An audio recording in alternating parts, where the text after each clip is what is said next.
आइए हम प्रार्थना करें। स्वर्गीय प्रेमी पिता, यीशु के नाम से हम आपके सम्मुख आते हैं। पूरे दिन संभाल कर ये शाम का वक्त दिया है कि हम आपके हजूरी में हो, आपकी उपस्थिति में आए। पवित्र आत्मा चाहते हैं कि आपकी उपस्थिति यहाँ पर हो। जो भी शिक्षा की श्रृंखला हम सिखा रहे हैं उसके ऊपर आपकी नजर हो और आपके द्वारा प्रकाशन हो। हर एक वचन आपके महिमा के लिए। प्रभु जी, आपने ऐसा अनुग्रह किया, धन्यवाद। सुनने वाले देखने वाले हर एक व्यक्ति पर आपकी नजर हो, वो समझे और पवित्र आत्मा समझ और ज्ञान की आत्मा हर एक को दे। आगे का समय आपके हाथ में सौंपते यीशु के नाम से, आमीन। हमने अभी तक जो बातें देखी हैं कि यशायाह में 19 हाय, 19 वोज इन आइजाया, और उनमें के हमने 13 बातों को देखा है और आज हम आगे के बातों को देखेंगे। 14 नंबर की बात जो है, 13 तक हमने देखा है, आगे देखेंगे। युक्ति करने वालों पर हाय, द डिसीवर्स। यशायाह 29 का हम पहला वचन देखते हैं, आइजाया 29:1। हाय अरियल, हाय अरियल, हाय उस नगर पर जिसमें दाऊद छावनी किए हुए रहा। वर्ष पर वर्ष जोड़ते जाओ, उत्सव के पर्व अपने समय पर मनाते जाओ। यहां पर जो बातें हुई थी बहुत ही अलग हो गई थी और दाऊद के विरुद्ध में यरूशलेम पर यहां पर हाय बोल दी। क्यों? क्योंकि यहां पर जो लोग थे युक्ति करने वाले यानी डिसीवर थे, और ये जो स्वभाव है ये शैतान का स्वभाव है। शैतान को डिसीवर कहा है, अलग अलग युक्तियां। और आगे जब हम देखते हैं, जब वहां पे लिखा है 3 वचन में, मैं चारों ओर तेरे विरुद्ध छावनी करके तुझे कांटों से घेर लूंगा और तेरे विरुद्ध गढ़ भी बनाऊंगा। क्योंकि इन लोगों ने, परमेश्वर के लोगों ने अपने लोगों के विरुद्ध में युक्ति करना क्या किया था? शुरू किया, एक दूसरे के विषय में बोलना चालू किया था। और हमें समझना चाहिए, बहुत ध्यान देना चाहिए इस बात के पास, बहुत नजरअंदाज करके नहीं चलेगा। अगर हम भी अपने भाइयों पर अगर क्या करते हैं? युक्ति करते हैं, तो हम पर भी परमेश्वर की हाय आने वाली। क्यों कर रहे हैं? आज हम देखते हैं आजकल एक दूसरे के विरुद्ध में युक्ति करना शुरू। परमेश्वर की हाय लोगों पर आ रही है लेकिन समझ नहीं पा रहे। क्योंकि जब हम कलीसिया फिलाडेल्फिया को देखते हैं प्रकाशित वाक्य की, उसको भाईचारे की कलीसिया कहा गया। कौन सी?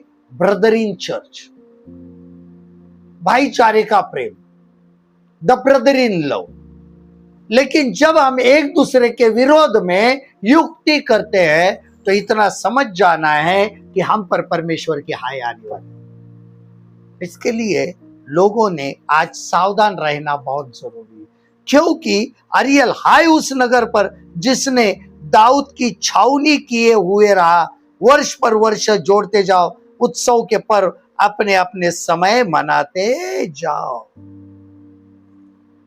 हाय, दर्द हुआ था प्रभु को। हाय कहते हुए भी दर्द होता है कि अपने ही लोगों पर, अपने ही चुने हुए पर जब उसको हाय कहना पड़ता है, लेकिन लोग सुनते नहीं। उनके नगर पे हाय आ जाती है, और जब हाय लग जाती है तो उस नगर का आशीषित होना असंभव होता है। नगर किसी भी रीति से आशीषित नहीं होता है, ना चाल चलन में, ना लोगों के घर के अंदर, ना बढ़ोतरी में, ना कामकाजों में उसकी बढ़ोतरी नहीं होती है। इसके लिए उसने यरूशलेम नगर पर क्या कहा है? हाय, क्योंकि वो युक्ति करने वाले थे। उसके बाद हम देखते 15, बलवा करने वाले लड़कों पर, द रिबिलियस children.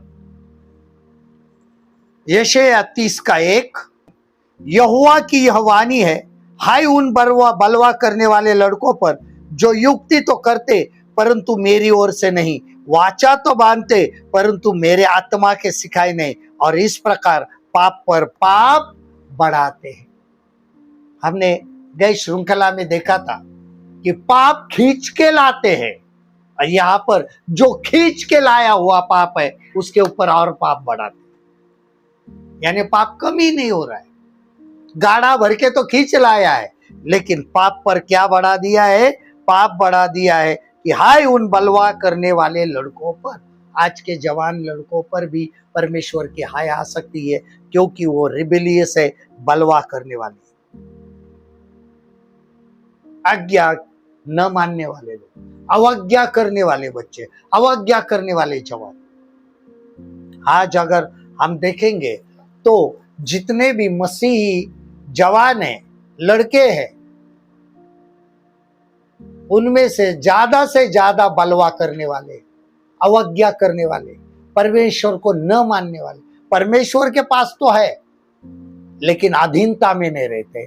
बहुत महत्वपूर्ण बात है, अधीनता उन्होंने ठुकरा दी। अधीनता कब आती है? जब हम परमेश्वर के वचन पर चलते हैं तो उसको अधीनता कहा गया है। हम कहते हैं कि अधीनता कैसे जाने? जो व्यक्ति परमेश्वर के वचन को सुनता है और उसके अनुसार चलता है और उसके अनुसार अपने जीवन में बदलाव लाता है, उसे परमेश्वर के अधीन व्यक्ति कहा जाता है। लेकिन वचन तो सुनते हैं लेकिन रहते नहीं है, तो बलवा करने वाले हैं, परमेश्वर के विरोध में बलवा करते। आज हमारे जीवन में बहुत जरूरी है कि हम यहां पर सीखें।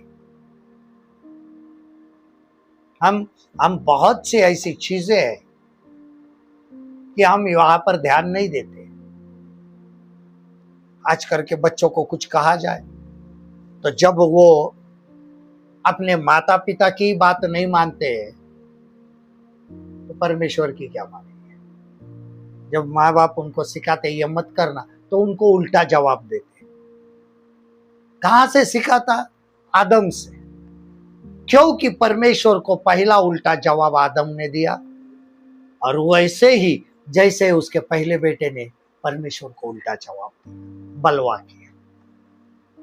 यह जनरेशन टू जनरेशन, पीढ़ी दर पीढ़ी चलते आ रहा है। इसके लिए हमें सावधान रहना है कि हमारे ऊपर परमेश्वर की हाय ना आए, यहोवा की हाय ना आए, नहीं तो जो बलवा करने वाले उन बच्चों पर हाय आती है। उसके बाद 16 हम देखते हैं, मिस्र की सहायता प्राप्त करने वालों पर, to them that trust in Egypt, मिस्र की सहायता प्राप्त करने वालों पर। 31 अध्याय का पहला पद, यशायाह 31:1, हाय उन पर जो सहायता पाने के लिए मिस्र को जाते हैं और घोड़ों का आसरा करते हैं, जो रथों पर भरोसा रखते क्योंकि वे बहुत है, और सवारों पर भरोसा रखते क्योंकि वे बहुत है, और सवारों पर क्योंकि वे अति बलवान है, पर इजराइल के पवित्र की ओर दृष्टि नहीं करते और न यहोवा की खोज करते। किस पर भरोसा है? मिस्र की जो सेना है, जब एक समय आया था यरूशलेम पर आक्रमण होने के लिए, तो इजराइल कहां देखता है मदद के लिए? मिस्र के पास, मिस्र की सेना के पास, मिस्र के रथों के पास, मिस्र के घोड़ों के पास और मिस्र के लोगों के पास। कि वो परमेश्वर की ओर नहीं ध्यान देते। हमारे जीवन में भी यही है। जब एक हमारे जीवन में युद्ध के जैसा वातावरण निर्माण होता है, ये जो आज युद्ध की बातें चल रही है उस पे नहीं, हमारे जीवन में भी एक युद्ध होता है, एक आत्मिक युद्ध होता है, फाइनेंशियली वॉर होता है, सिकनेस वॉर होता है, झगड़े का युद्ध होता है, घर में हमारे घर के अंदर का माहौल खराब हो जाता है। अलग अलग युद्ध होते हैं पर्सनली लाइफ में, व्यक्तिगत जीवन में, पारिवारिक जीवन में। और हम किसको? अलग व्यक्ति को, जिनके पास ज्ञान है, ये उसको उसको नहीं, परमेश्वर पर भरोसा नहीं, परमेश्वर के पास नहीं जाते। और यहां पर इज़राइल ने मिस्र पे भरोसा किया लेकिन परमेश्वर पे नहीं किया। जो सेनाओं का यहोवा है, द लॉर्ड ऑफ होस्ट जिसको कहा है, जो युद्ध में पराक्रमी परमेश्वर है, उसकी ओर ध्यान नहीं दिया। जो अपना युद्ध खुद लड़ता है, उसके पास ध्यान नहीं दिया। जब हमारे जीवन का युद्ध होता है, वो हमारा नहीं होता है, वो परमेश्वर का होता है। और वो अपना युद्ध खुद लड़ता है, हमारे लिए नहीं रखता है कि तुम लड़ो। उसको पता है कब लड़ना है, कब क्या करना है। हमारे युद्ध की लड़ने की ताकत कितनी वो जानता है। लेकिन हम कभी कभी मिस्र जैसी सेना पर क्या रखते हैं? भरोसा रखते, होप रखते, और उनके पास देखते सहायता मांगते, तो कहता है उन पर हाय। क्यों हम सहायता मांगते? परमेश्वर का कहना है, मैं होने के बावजूद भी तुम मिस्र से सहायता क्यों मांगते? मिस्र को क्यों जाते? जो अपने तो है नहीं। हम कभी कभी गैर मसीहों से सहायता मांगते, परमेश्वर से नहीं मांगते, प्रभु यीशु मसीह से नहीं मांगते। हमारे साथ जो पवित्र आत्मा दिया है सहायता करने के लिए, उससे नहीं मांगते, क्योंकि वहां पर लिखा है कि पवित्र आत्मा मैं भेजूंगा, वो सहायक भेजूंगा। लेकिन हम भरोसा मनुष्य पर रखते, हाय है उन पर। जिस सेना को परमेश्वर ने लाल समंदर में डुबा दिया, उस देश की सीमा पर तुम भरोसा रखते हो? देखिए कितनी शर्म की बात है कि पता है जब मिस्र की सेना पीछे लगी थी, उस मिस्र की सेना का नाश परमेश्वर ने किया था। वो तुम्हें क्या बचाएगी? हमें बचाने वाला सिर्फ परमेश्वर। और इसके लिए हमें मिस्र की सहायता यानी गैर मसीहों की सहायता कभी नहीं लेनी है। हम प्रार्थना करें, खुद घुटनों पर जाए, पवित्र आत्मा दिया है, काय पवित्र आत्मा आएगा, वो तुम्हें सिखाएगा। परमेश्वर उसके दास भेजेगा, उसके लोग भेजेगा हमें सहायता के लिए। लेकिन गैरों के पास कभी नहीं जाना है। जो खुद अपने आप को नहीं बचा सकते, वो हमें क्या बचाएंगे? इसके लिए हमें ऐसे करने वालों की सहायता नहीं लेनी। उसके बाद नंबर 17, अश्शूर पर टू अस्सरिया, यशायाह 33 का 1, आइज़ायाह 33:1। हाय तुझ नाश करने वाले पर जो नाश नहीं किया गया था, हाय तुझ विश्वासघाती पर जिसके साथ विश्वासघात नहीं किया गया। जब तू नाश कर चुके, जब तू नाश किया जाएगा, और जब तू विश्वासघात कर चुके, तब तेरे साथ विश्वासघात किया जाएगा। अश्शूर, अस्सरिया, ये विश्वासघाती लोग।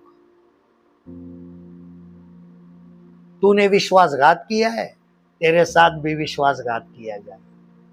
हाय कहिए कि हमेशा अश्शूरी लोगों ने विश्वासघात किया है, क्योंकि तूने नाश किया तो तेरा भी नाश होने वाला है। परमेश्वर तेरे तुझ पर हाय। कभी भी अश्शूरी लोगों ने ईमानदारी से इज़राइल कौम के साथ नहीं रहे। वादे किए लेकिन ईमानदार नहीं रहे, और उन्होंने क्या किया? नाश कर चुका है। आज भी वही है। अगर आप देखते हैं अश्शूरी लोगों के जो है पैलेस्टाइन वगैरह जो भाग है, वो आज भी विश्वासघात करते हैं।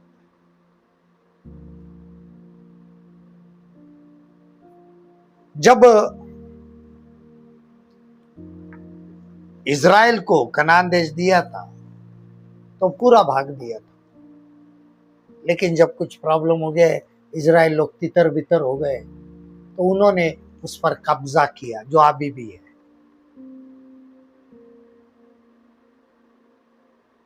और यही काम है, धोखा देना, विश्वासघात करना। और यही कहते हैं अश्शूर पर क्या है, हाय है, जिसने क्या किया, विश्वासघात किया और नाश भी किया। आज अगर हम जिस पर भरोसा रखते और वो विश्वासघात करता है, तो उस पर हाय है। आज हमारे जीवन में बहुत सावधान रहना। हम कभी कभी अपना सब कुछ उनको बता देते हैं, नहीं, बहुत विश्वास रखते, लेकिन कभी कभी वक्त आने पर वो व्यक्ति क्या करता है, विश्वासघात करता है। तो वो भी सावधान रहना चाहिए कि अगर उसने विश्वासघात किया है तो उस पर परमेश्वर की हाय है। हमारे जीवन में बहुत ऐसी बात होती है कि हम बहुत भरोसा करते हैं किसी पर, लेकिन वो व्यक्ति हमारा क्या करता है, विश्वासघात करता है। हम क्यों विश्वासघात करें एक दूसरे का? विश्वासघात करने में सबसे प्रथम स्थान पे गैर मसीही लोग आते हैं, फिर मसीही भी है, लेकिन गैर मसीही भी क्या करते हैं, विश्वासघात करते हैं। तो हमें सावधान रहना, ऐसे विश्वासघाती व्यक्तियों से दूर रहना। उसके बाद नंबर 18, परमेश्वर के विरुद्ध दोषारोपण करने वालों पर, to them that strive against God. यशाया 45:9, Isaiah 45:9। हाय उस पर जो अपने रचने वाले से झगड़ता है, वह तो मिट्टी के ठिकरों से एक ठिकरा है। क्या मिट्टी कुम्हार से कहेगी तू यह क्या किया है? क्या कारीगर का बनाया हुआ कार्य उसके विषय कहेगा उसके हाथ नहीं है? और आज बहुत जगह पर यही हो रहा है कि परमेश्वर के विरुद्ध दोष हो रहा है। कुछ भी हो, हम सीधा क्या परमेश्वर, हम हमारी अच्छाइयां गिनना शुरू कर देते हैं। परमेश्वर, मैं चर्च जाता हूँ, मैं प्रार्थना करता हूँ, मैं बाइबल पढ़ता हूँ, मैं 10वां भाग देता हूँ, मैं ये करता हूँ, मैं वो करता हूँ। परमेश्वर हमारी आत्मिक स्थिति जानता है। वो कहता है तुम्हारी धार्मिकता मैले चितड़ों के समान है। हमें उसको नहीं बताना चाहिए हम कितने धर्मी हैं। जब तक वो नहीं बनाता है, हम धर्मी भी नहीं बन सकते। यही कारण होता है कि हम किस पर दोष लगाते, परमेश्वर के। आदम ने पहला दोष लगाया, आदम ने दोष लगाया, उस पर हाय आई, हाय यानी शाप, कि तेरे वजह से भूमि को शाप आया। हाय, लानत आन भेज, अब तू पसीने से रोटी खाएगा और तू मिट्टी से निकला है, मिट्टी में फिर जाएगा। मृत्यु की हाय आ गई, क्योंकि उनने परमेश्वर के विरुद्ध दोषारोपण किया। बहुत सारे आज भी लोग जो होते हैं कि हमारे जीवते परमेश्वर के ऊपर क्या लगाते हैं, दोष लगाते हैं। हमने गैर मसीह ने लगाए, उनको छोड़ दो। हम जिसने नया जीवन दिया, जिसने हमारे लिए लहू बहाया, जिसने हमारे लिए बेटा भेजा, और जिन्होंने हमारे लिए पवित्र आत्मा सहायता के लिए, हम तीनों के विरोध में क्या करते हैं, दोष लगाते हैं। उसका नतीजा हम पर परमेश्वर की हाय आती। मुझे ये पता नहीं है आज तक हमारा है क्या कि हम उसको दोष लगाए। यहां पर लिखा है कि जिसने बनाया उसको तू कहेगा क्या, तूने ये क्या किया है। आज यही हो रहा है कि हम पूछते हैं मुझे ऐसा क्यों, यानी मेरे जीवन में ऐसा क्यों, मेरे जीवन में ऐसा कैसा। प्रभु मैं ये करता हूं, प्रभु ये, और प्रभु ने किया, प्रभु ने किया। हम हमारी जांच क्यों नहीं करते? प्रभु ने किया, प्रभु ने किया, प्रभु ने हमारे जीवन में ये होने क्यों दिया, उसकी जांच करो। अपने आप को जांचो, क्या मैंने कभी कोई गलत तो नहीं किया? क्या मेरे जीवन से किसी को दुख तो नहीं हुआ? तो जब तक हम अपने आप को नहीं जांचेंगे, हम तब तक परमेश्वर को दोष देना बंद नहीं करेंगे। और जब तक हम उसको दोष देते रहेंगे, वो हमें हाय करता रहेगा, हम पर हाय बोलता रहेगा, हम पर हाय आती रहेगी, हमारे जीवन में हाय आएगी। सावधान रहना है इस बात के। परमेश्वर के ऊपर दोष लगाने से पहले 10 बार सोचो। सीधा उंगली मत उठाओ आदम की तरह। उसके बाद आखिरी देखते हैं 19, उन पर जो पिता माता का सम्मान नहीं करते, to them that do not honor parents। आइज़ाया 49 का 10, आइज़ाया 49:10।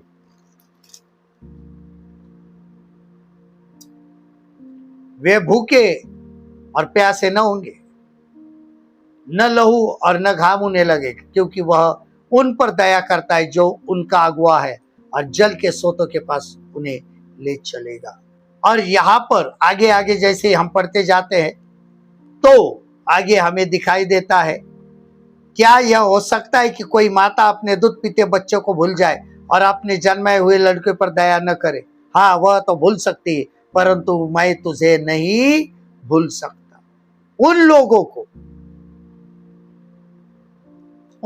को वो नहीं भूलेगा जो माता पिता की आज्ञा मानते, लेकिन जो आज्ञा नहीं मानते उनको भूल लेगा। उन पर क्या रहेगी? हाय। आज हमारे जीवन में बहुत जरूरी है कि हम इस बात को संभालें। क्या मैं मेरे माता पिता की आज्ञा मानता हूं या नहीं? यह बहुत सीधा सवाल है, बहुत सीधा है।